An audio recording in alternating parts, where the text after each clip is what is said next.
ఈరోజు రాజధాని గురించి జగన్మోహన్ రెడ్డి గారు చెప్పినటువంటి దాని మీద అందరూ కూడా తెలుగుదేశం పార్టీ వాళ్ళందరూ రెచ్చిపోయి మాట్లాడుతున్నారు. ఆయన మావి గాన్ అనే దానికి ఒక అబ్జర్వేషన్ చెప్పినాడు అంతే. మచిలీపట్నం, విజయవాడ, గుంటూరు అని అది పేరే పెట్టుకోమని చెప్పాలి.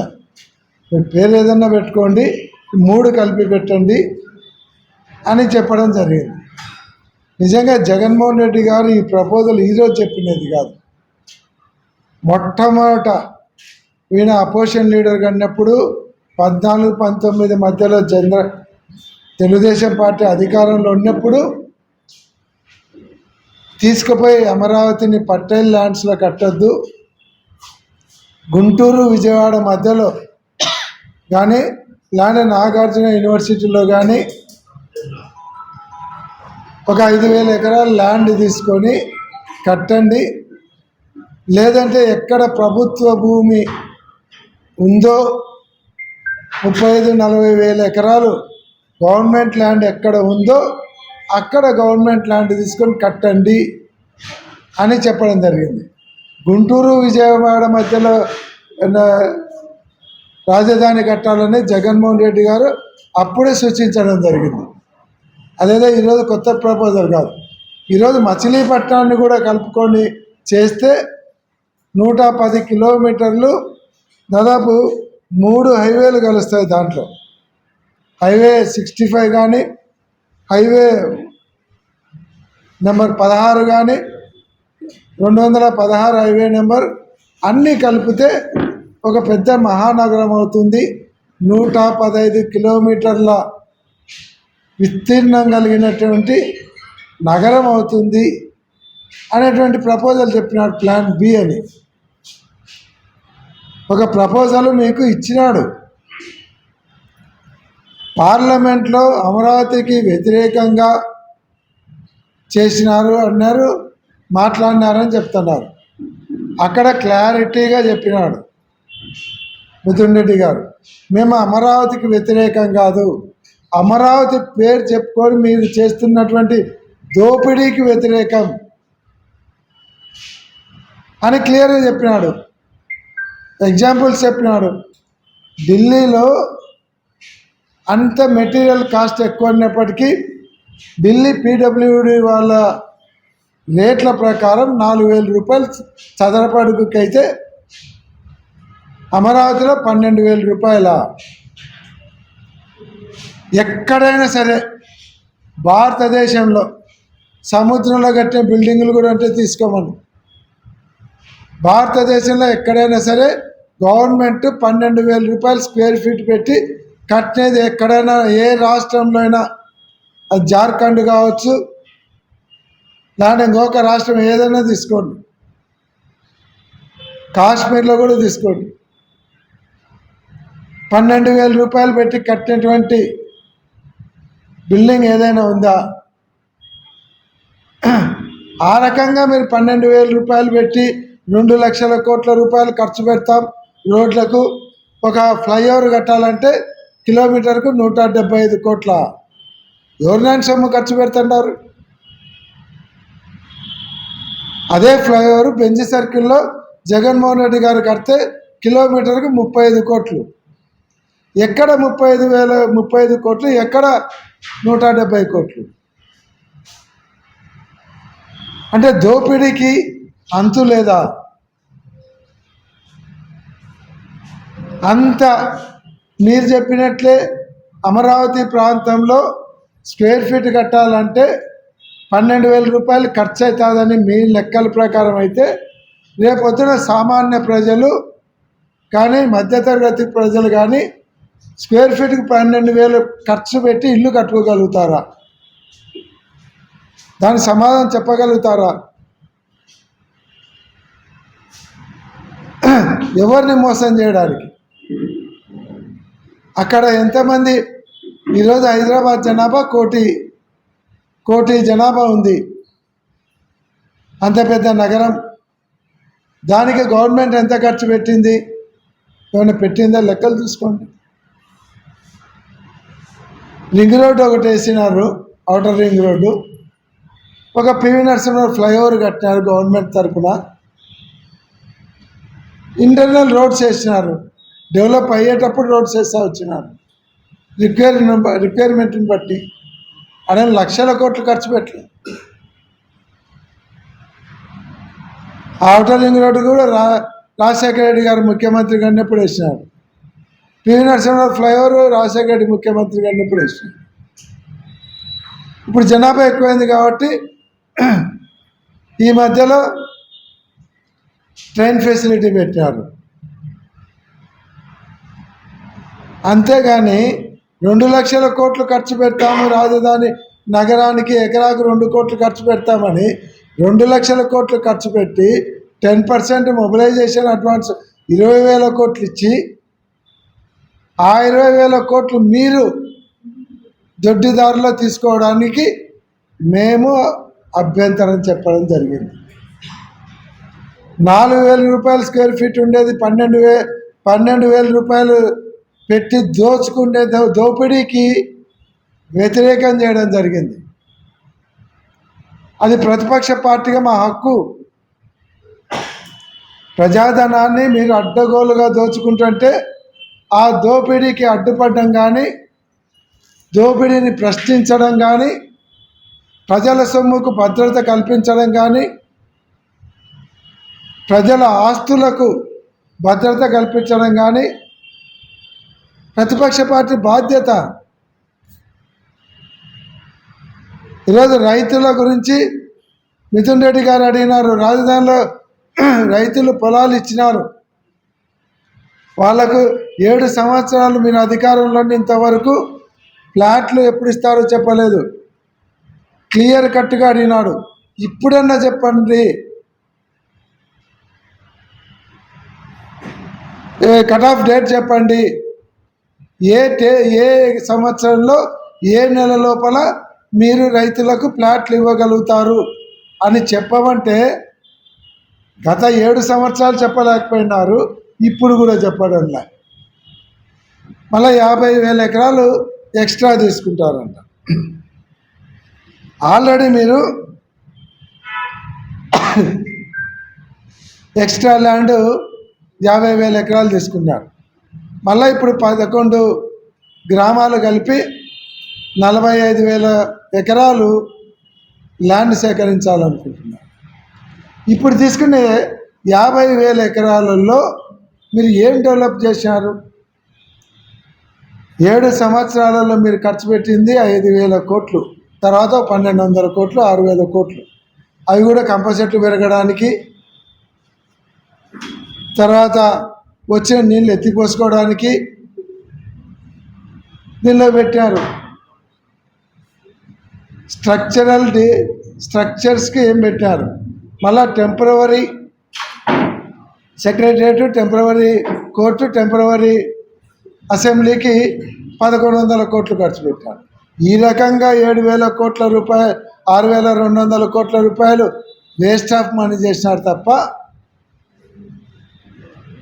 7 సంవత్సరాలలో 5,000 కోట్లు వేస్ట్ చేసింది కాక 3 సంవత్సరాలలో 2 సంవత్సరాలే 28కి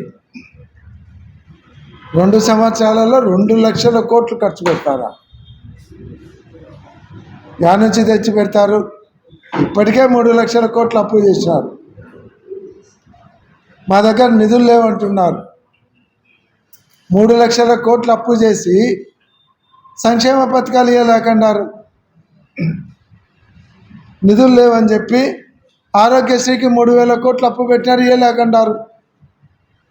ఫీజు రియంబర్స్మెంట్ అయితేనేమి, విద్యా దీవెన అయితేనేమి, ఇటువంటి దానిలకు దాదాపుగా 10,000 కోట్లు బకాయిలు ఉంటే మొన్న 1,200 కోట్లు ఇస్తున్నామని చెప్పినారు. 2 సంవత్సరాలు దాటిపోయింది, నిరుద్యోగ వృత్తి ఇవ్వలేకపోయినారు. 18 సంవత్సరాలు దాటిన మహిళలకు 1,500 చొప్పున ఇస్తామన్నారు.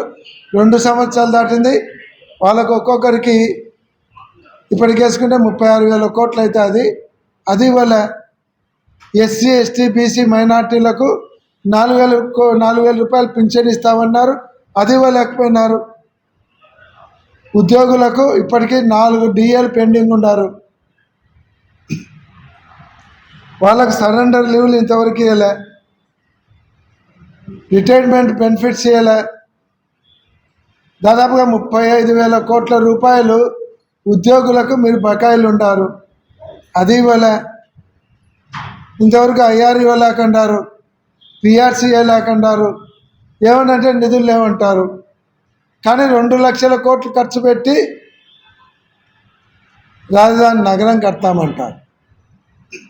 స్క్వేర్ ఫీట్కి 12,000 కట్లు, 12 కోట్లు ఖర్చు పెట్టి. ఏంది ఇది? దాన్ని వ్యతిరేకిస్తే నిందలేస్తారు. ఈరోజుకు ఛాలెంజ్ చేస్తున్నాం, మీరు 2028కి పూర్తి చేస్తామన్నారు.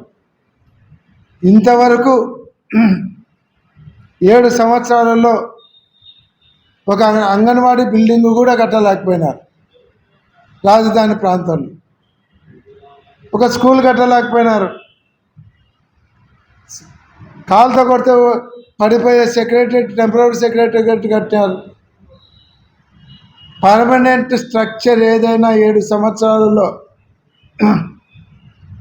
పెద్ద బిల్డింగ్ కానీ చిన్న బిల్డింగ్ కానీ, అందుకే అంగన్వాడీ సెంటర్ అన్నీ, అందుకంటే చిన్నది లేదు కాబట్టి. ఇవి కూడా కట్టలేని వాళ్ళు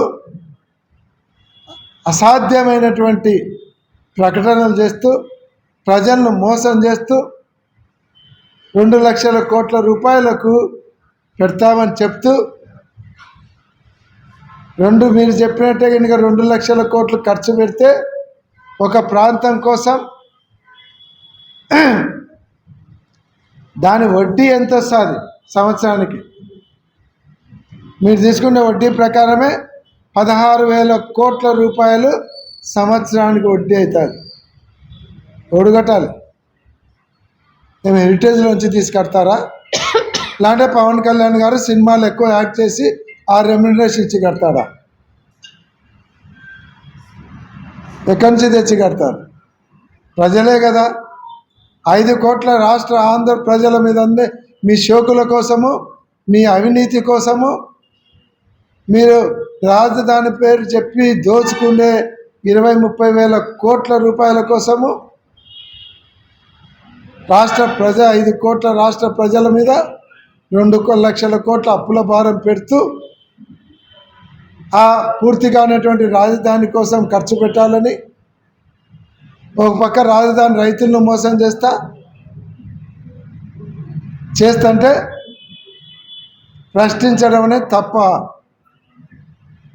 ఎస్, జగన్మోహన్ రెడ్డి గారు చెప్పినారు, మచిలీపట్నం, విజయవాడ, గుంటూరు జనసంచారం ఉండేటువంటి ప్రాంతాలు. దాదాపుగా ఇప్పటికే 40-50 లక్షల మంది జీవిస్తున్నటువంటి ప్రాంతంలో ఆ మూడింటి, ఓ పక్క విమానాశ్రయం ఉంది, ఓ పక్క నౌకాశ్రయం ఉంది, సముద్ర తీరం ఉంది. ఇప్పుడు చెన్నై డెవలప్ అయింది, ఒక పక్క విశాఖపట్నం అభివృద్ధి చెందింది. అంటే కేవలం అక్కడ నౌకాశ్రయాలు ఉండడం బట్టి, సముద్ర తీర ప్రాంతం ఉండబట్టి విశాఖపట్నం డెవలప్ అయింది, చెన్నై మహానగరంగా మారిపోయింది.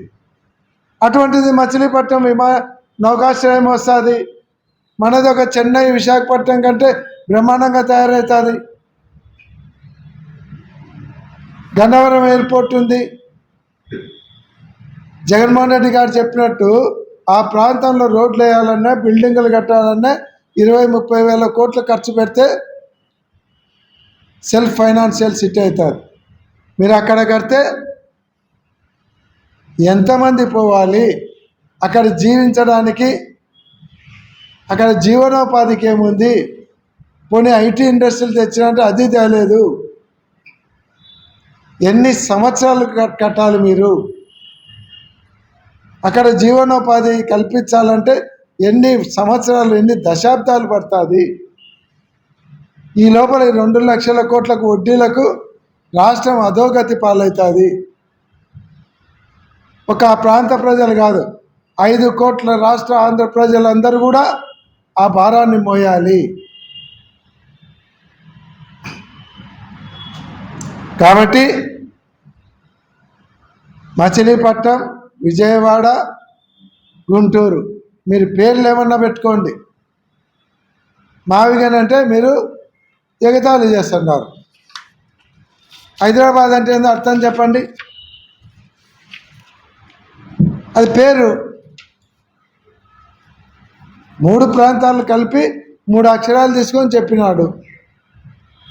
ఈరోజు సిఆర్డిఏ అంటున్నారు. మేము చెప్తాం సిఆర్డిఏ అంటే చంద్రబాబు రియల్ ఎస్టేట్ దోపిడీ అథారిటీ అని. అంతే కదా, మీరు దోపిడీకి పెట్టుకున్న పేరు సిఆర్డిఏ, చంద్రబాబు రియల్ ఎస్టేట్ దోపిడీ అథారిటీ. హెచ్ఎండి అంటే హైదరాబాద్ డెవలప్మెంట్ అథారిటీ అన్నారు. ఇది కూడా అంతే. ఫస్ట్ చూడడానికి పేరు రాక హైదరాబాద్ భాగ్యనగరం అని తీసేసి హైదరాబాద్ అన్నట్టు పెట్టినప్పుడు ఇదేంది బాద్ అన్నాడు. ఈరోజు అది ఫేమస్ అయిపోయింది. మీకు పేరు నచ్చలే, పేరు మార్చుకొని జనసంచారం ఉండేది, డెవలప్ అయ్యేదానికి అవకాశం ఉండేది ప్రాంతాలను తీసుకోమని చెప్తున్నా. 40 అడుగుల లోపలి పోయి బిల్డింగులు కట్టించి పునాదులు తీసుకొని వచ్చి స్క్వేర్ ఫీట్కి 12,000, 15,000, 20,000 ఖర్చు పెడతాం. 1 కిలోమీటర్ ఫ్లైఓవర్కు 175 కోట్లు, 200 కోట్లు ఖర్చు పెడతాం. ఎవరు నాయన సొమ్ము పెట్టడం లేడా, ప్రజాధనం పెడుతున్నారు. ఆల్రెడీ విడిపోయి కష్టాలలో ఉన్నటువంటి ప్రజల సొమ్ము పెడుతున్నారు అప్పు తెచ్చి. కాబట్టి మేము ఇప్పటికైనా సరే జగన్మోహన్ రెడ్డి గారి ప్రతిపాదనకు రాష్ట్రంలో సానుకూలంగా పవనాలు వీస్తున్నాయి. ఎందుకంటే మొదటి నుంచి కూడా ఆ ప్రాంతంలో కట్టడం ఆ ప్రాంతవాసులకే అంత ఇంట్రెస్ట్ లేదు. ఇప్పుడు కొత్తగా సేకరించకపోయే రైతులకు భయం పుట్టుకుంది. మళ్ళా మా ల్యాండ్స్ గుంజుకుంటున్నారు, ఇదే డెవలప్ చేయడు, దీంట్లో ఒక చిన్న బిల్డింగ్ కూడా కట్టలేదు, మావెప్పుడు డెవలప్ చేస్తారు అనే భయం, మోసగిస్తున్నారు అనేటువంటి భయం వాళ్ళల్లో ఉంది. కాబట్టి రాజధాని రైతులను మోసం చేయకుండా, రాష్ట్రాన్ని అప్పుల పాలు చేసి అధోగతి పాలు చేయకుండా ప్రాక్టికల్గా ఆలోచించి రాజధాని నిర్మాణానికి ప్లాన్ బి గురించి ఆలోచించాలని మేము డిమాండ్ చేస్తాము.